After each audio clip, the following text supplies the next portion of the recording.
Silakan gabung dengan link yang di atas untuk ikut meet-nya pada hari ini. Bismillahirrahmanirrahim. Assalamualaikum warahmatullahi wabarakatuh. Apa kabar semuanya? Alhamdulillah. Ya, kembali kita bertemu pada pembelajaran kita hari ini dengan pembelajaran daring. Sehat semua ya? Sehat ya? Iya. Alhamdulillah. Anak-anak semua, bisa kita mulai pembelajaran kita? Bisa. Marilah kita buka pembelajaran kita hari ini dengan sama-sama melafazkan basmalah. Bismillahirrahmanirrahim. Ya, untuk doa pada hari ini dipimpin oleh ketua kelas Asroful Anam. Silakan Asroful Anam bisa dimulai pimpin teman-temannya berdoa. Mari kita sama-sama berdoa. Berdoa mulai.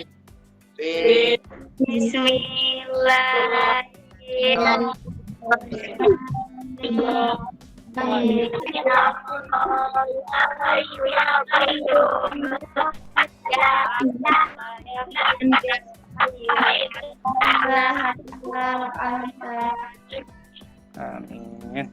Terima kasih ketua kelas. Baik, anak-anakku semua, pada hari ini kita akan melanjutkan pembelajaran kita. Minggu kemarin kita sudah membahas materi tentang teks, iklan, slogan, dan poster, yaitu bagaimana pola penyajiannya, bagaimana ciri kebahasaannya.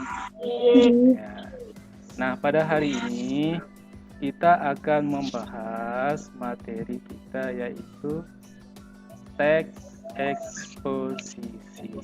Tujuan pembelajaran kita hari ini, kalian akan mengamati video dan PowerPoint teks eksposisi. Kalian peserta didik mampu menelaah teks eksposisi untuk merumuskan pengertian secara benar. Dan yang terakhir, yang keempat, tujuan pembelajaran kita, melalui diskusi, peserta didik mampu menentukan isi teks eksposisi hasil diskusi secara benar. Sebelum kita ke pembahasan, kalian nanti menelaah atau mengamati video pembelajaran, Yaitu tentang teks eksposisi. Teks eksposisi itu dia teks yang menyajikan berbagai pengetahuan, berbagai informasi secara objektif, singkat, jelas, dan padat sehingga dapat menambah wawasan dan pengetahuan pembaca. Unsur-unsur dari teks eksposisi apa saja? Unsur-unsurnya yang pertama yaitu judul. Nah, ketika kita melihat judul, nah secara tidak langsung kita melihat ya isi dari teks secara singkat. Ya. Kemudian yang kedua adalah tesis atau pembukaan. Nah, di sini dari pembukaan itu adalah paparan pernyataan atau gagasan penulis sesuai dengan topik yang dibahas. Nah, yang ketiga adalah argumen, yaitu berupa isi. Isinya apa? Yaitu berupa alasan pendukung mengenai topik yang dibahas tadi. Jadi dia bisa berupa alasan. Nah, kemudian yang terakhir adalah simpulan, yaitu bagian penutup, yaitu dianya memaparkan atau menegaskan ulang dari intisari dari teksnya. Ya. Pola pengembangan dan jenis paragraf teks eksposisi. Yang pertama adalah pola paragraf umum ke khusus. Jadi dia biasa disebut deduktif. Nah, apa itu? Nah, deduktif itu di dalam sebuah paragraf kalimat utamanya itu terletak di awal. Nah, kemudian selanjutnya adalah kalimat penjelasan. Kedua, kita akan membahas pola pengembangannya, yaitu pola paragraf khusus umum. Nah, ini kebalikannya ya.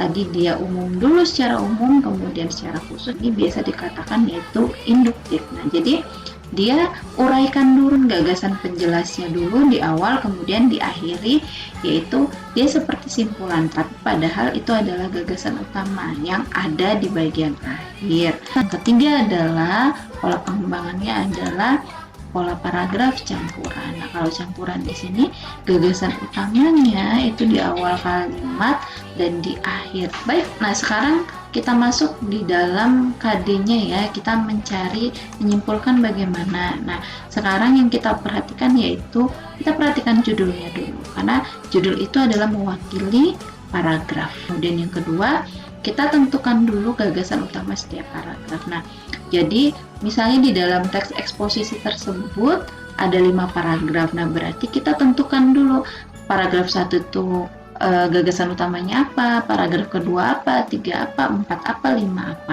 Ketika sudah dapat semua gagasan utamanya, kemudian kalian rangkai gagasan utama itu menjadi sebuah paragraf, sehingga ini adalah sebuah simpulan. Ya. Nah, tadi itu video pembelajaran tentang teks eksposisi. Baik Pak Guru, ulang kembali, perhatikan. Nanti setelah ini kita yang kurang paham bisa kita tanya jawab. Kita lanjut ke strukturnya. Nah, ini dalam teks eksposisi ada tahapan-tahapan, ada strukturnya. Nah, sebagaimana dijelaskan tadi, yaitu pertama judul. Dari judul itu kita mendapatkan gambaran tentang topik atau teks yang dibahas dalam teks eksposisi tersebut. Topiknya apa, tergambar melalui judul. Nah, yang kedua ada namanya tesis atau pembuka. Ini tesis ini paparan pernyataan atau gagasan penulis sesuai dengan topik yang dibahas. Maksudnya di sini adalah di tesis atau pembuka ini pendapat seorang penulis tentang topik yang dibahas. Seandainya nanti salah satu kalian ingin menulis tentang sesuatu fenomena, yang di tesisnya itu pendapat kalian tentang topik itu, begitu. Itu yaitu tesis atau pembuka. Sedangkan yang argumen atau isi di sana berisi alasan pendukung untuk memperkuat pernyataan atau gagasan penulis. Yang terakhir strukturnya yaitu simpulan, yaitu penutup, di mana di sini memaparkan atau menegaskan ulang. Di sini penegasan ulang intisari dari teks eksposisi. Yang selanjutnya ada pola pengembangan dan jenis paragraf teks eksposisi. Dan yang ketiga yaitu pola paragraf campuran. Ya, di sini pada pola paragraf campuran ini gagasan utama berada di awal dan berada di akhir paragraf. Ya, selanjutnya yaitu langkah-langkah menyimpulkan teks eksposisi. Yang pertama, kalau kita ingin menyimpulkan sebuah teks eksposisi, pertama yang harus kita lakukan adalah memperhatikan judul teks. Ya, karena di judul itu mewakili isi paragraf, makanya harus kita perhatikan judulnya dulu. Lalu langkah yang kedua, menemukan gagasan utama setiap paragraf. Baru yang terakhir, merangkaikan gagasan utama setiap paragraf menjadilah dia kesimpulan. Baik, dari penjelasan Bapak Guru dan video pembelajaran tadi, yang kurang paham bisa kita diskusi. Silakan, Dia Izzatul. Apa yang dimaksud dengan tesis atau pembuka dan argumentasi, Pak? Ya, kan ada yang bisa mengomentari pertanyaan temannya? Tesis atau pembuka yaitu paparan pernyataan atau gagasan penulis sesuai topik yang dibahas. Ya. Sedangkan argumen atau isi yaitu berisi alasan pendukung untuk memperkuat pernyataan atau gagasan penulis. Ya, bagus, hebat. Oke, ada yang bertanya lagi? Ada sebelum kita ke kegiatan selanjutnya yaitu diskusi? Hemni, ada? Apa yang dimaksud dengan gagasan umum dan gagasan khusus? Ada yang bisa menanggapi pertanyaan temannya? Ada. Siapa? Ya, Siti Hidayatin. Gagasan Umum adalah gagasan pokok, merupakan gagasan yang menjadi gagasan khusus adalah disebut juga dengan gagasan pendukung gagasan pelas. Ya, bagus. Nah, kasih aplaus untuk itu. Kita akan diskusi. Nanti saya buat jadi 3 kelompok. Siti Hidayatin dan Himni Zulfiati 1 kelompok. Nanti Fitri dan dia Izzatul Asro 1 kelompok. Asroful 1 kelompok. Sudah paham perintahnya? Dia Izzatul Asro? Sudah. Ya, silakan waktunya 10 menit dimanfaatkan, dijawab, nanti dipresentasikan ya. Ya, silakan disiapkan. Nanti kalau komunikasinya dengan temannya bisa lewat WA atau bisa via telepon ya. Ya, aktivitas kita ini tetap saya nilai aktivitas pembelajaran kita, bagaimana kalian mengikuti dari awal sampai akhir nanti saya pantau dan tetap saya nilai ya. Ya, waktunya sudah habis, silakan untuk dipersiapkan untuk presentasinya. Paragraf ketiga, gagasan umumnya pendidikan karakter ini dapat membentuk mereka menjadi remaja yang berprestasi. Dan dalam pendidikan karakter ini mereka diajari juga nilai suka bekerja keras, kreatif, mandiri, dan mempunyai rasa ingin tahu yang tinggi yang dapat menjadikan remaja sebagai orang yang berprestasi.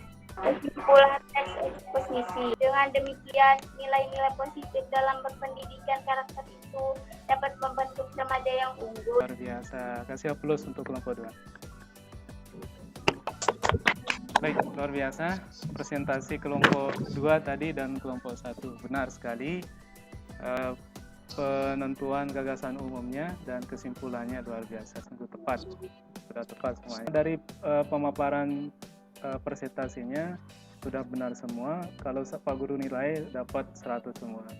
Kita dapat mengambil kesimpulan dari pembelajaran kita hari ini bahwa yaitu teks eksposisi, yaitu teks yang berisi informasi tentang hal-hal di mana di dalam teks itu kita dapat wawasan pengetahuan setelah membaca.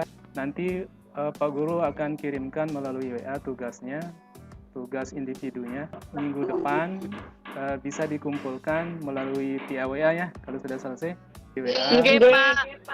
Ya. Untuk terakhir kita tutup pembelajaran kita hari ini dengan sama-sama berdoa. Doa dipimpin oleh Siti Hidayatin Safitri. Silakan. Marilah kita sama-sama berdoa.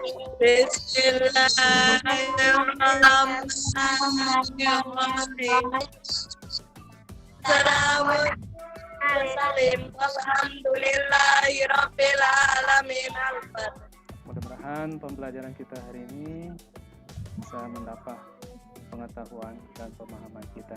Sekian pembelajaran kita pada hari ini. Terima kasih. Wassalamualaikum warahmatullahi wabarakatuh. Waalaikumsalam warahmatullahi wabarakatuh.